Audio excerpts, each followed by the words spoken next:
Assalamualaikum warahmatullahi wabarakatuh.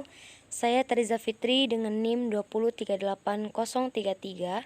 Baiklah, di sini saya akan membuat video pembelajaran tentang perkembangan fisik dan kognitif peserta didik di usia SMP dan SMA, dilengkapi dengan studi kasus mengenai pertumbuhan fisik remaja di tingkat SMP dan SMA. Definisi perkembangan fisik dan kognitif peserta didik di usia SMP dan SMA. Secara bahasa, perkembangan adalah proses menjadi bertambah sempurna, kepribadian, pikiran, pengetahuan, dan lain-lain. Sedangkan menurut istilah, perkembangan adalah proses perubahan yang berkesinambungan dan saling berhubungan yang terjadi pada setiap makhluk hidup, menuju kesempurnaan kematangannya. 1. Perkembangan fisik. Sistem saraf yang sangat mempengaruhi perkembangan, kecerdasan, dan emosi. Otot-otot yang mempengaruhi perkembangan kekuatan dan kemampuan motorik. Kelenjar endokrin yang menyebabkan munculnya pola-pola tingkah laku baru, seperti pada usia remaja.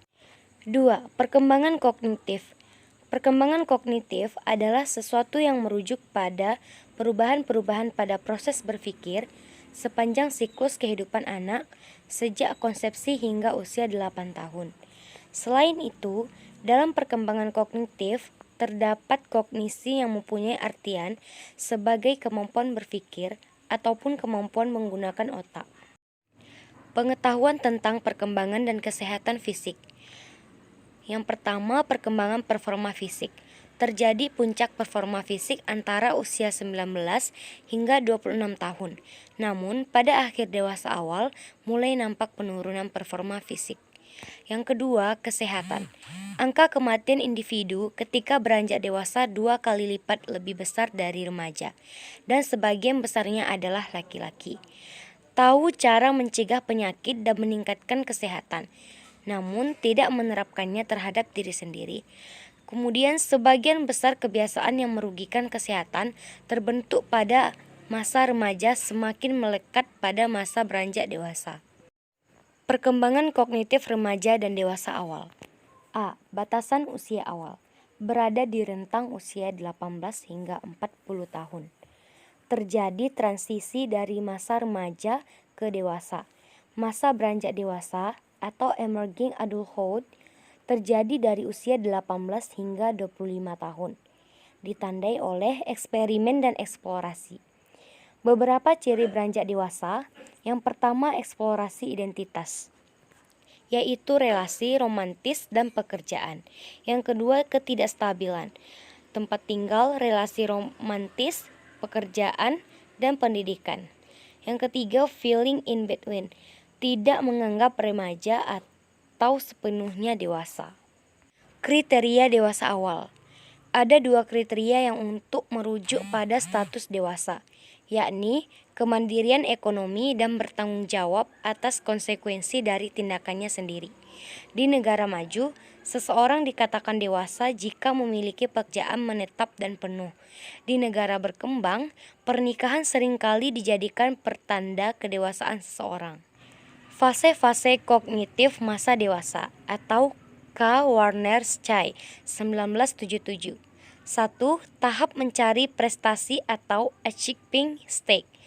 Terjadi pada masa dewasa awal, berkaitan dengan perencanaan di masa depan atau karir dan perolehan pengetahuan. Yang kedua, tahap tanggung jawab atau responsibility stage. Dimulai sejak masa dewasa awal. Terjadi ketika keluarga sudah terbentuk, pemenuhan kebutuhan pasangan dan turunan. Yang ketiga, tahap eksekutif atau executive stage. Terjadi pada masa dewasa madya. Individu yang bertanggung jawab terhadap sistem di lingkungannya, terutama yang berkaitan dengan keorganisasian atau lembaga. Studi kasus mengenai pertumbuhan fisik peserta didik usia remaja, SMP, dan SMA. 1. Karakteristik pertumbuhan dan perkembangan remaja, yaitu pertumbuhan fisik, kemampuan berpikir, identitas, hubungan dengan orang tua, hubungan dengan sebaya. Pertumbuhan organ seks primer atau menstruasi dan mimpi basah berimplikasi terhadap munculnya hasrat seksual dan keterkaitan terhadap lawan jenis.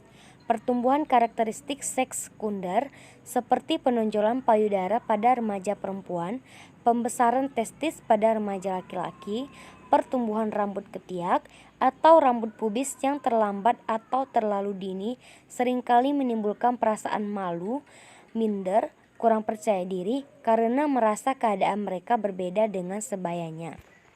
Meningkatnya angka kejadian seks pranikah pada remaja dapat dipahami sebagai suatu perilaku yang timbul sebagai bentuk dorongan untuk melepaskan energi yang meningkat seiring pertumbuhan seks sekunder.